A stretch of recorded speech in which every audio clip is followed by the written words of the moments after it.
دوسری جگہ قرآن کریم میں فرمایا وَإِمَّا يَنزَغَنَّكَ مِنَ الشَّيْطَانِ نَزْغٌ فَاسْتَعِذْ بِاللَّهِ مِنَ الشَّيْطَانِ الرَّجِيمِ، جب شیطان تمہیں کوئی کچوکا لگائے کوئی شیطان، کیا مطلب کچوکا لگانے کا؟ کہ دل میں مثلا گناہ کا ارادہ پیدا کر رہا ہے، دل میں گناہ کی طرف رغبت ہو رہی ہے، یہ گناہ کر گزروں، اس کی خواہش پیدا ہو رہی ہے، اور اس کا دل میں ارادہ پیدا ہونے لگا ہے، یہ شیطان کا کچوکا ہے۔ تو فرمایا کہ ایسے میں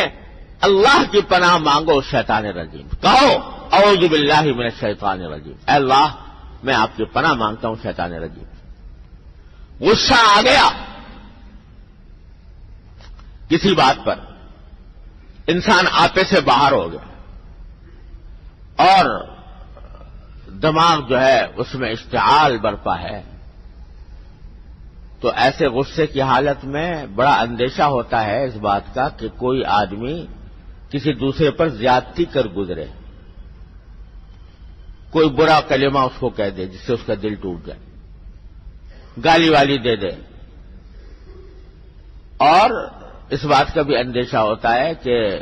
ہاتھ پاؤں کا غلط استعمال کر لے، کسی کو مار بیٹھے۔ غصہ بڑی خراب چیز ہے جو انسان کو بے شمار گناہوں میں مبتلا کرتی ہے۔ اسی لیے رسول کریم صلی اللہ علیہ وسلم سے ایک صحابی نے پوچھا تھا کہ یا رسول اللہ مجھے کوئی مختصر نصیحت فرما دی، تو آپ نے جواب میں فرمایا لا تغضب، غصہ نہ کرنا، بس اتنی نصیحت فرمائی، غصہ مت کرنا، بڑی خراب چیز ہے۔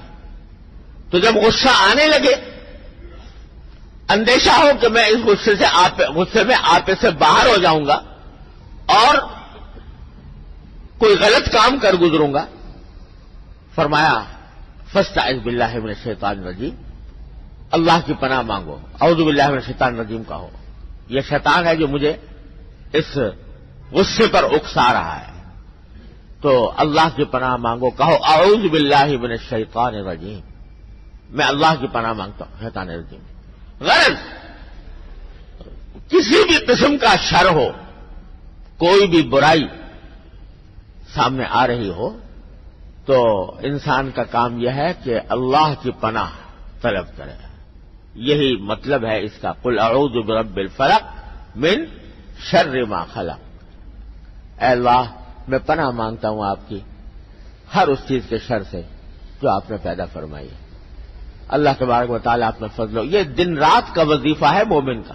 یہ نہیں کہ کسی خاص وقت میں پڑھ لیا۔ ارے بھائی جب بھی کوئی تکلیف، صدمہ، رنج پیش آئے،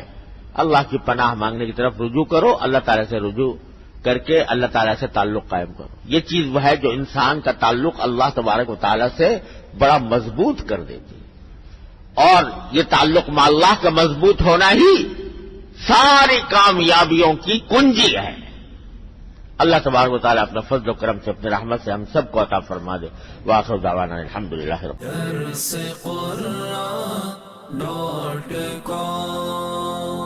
www.darsequran.com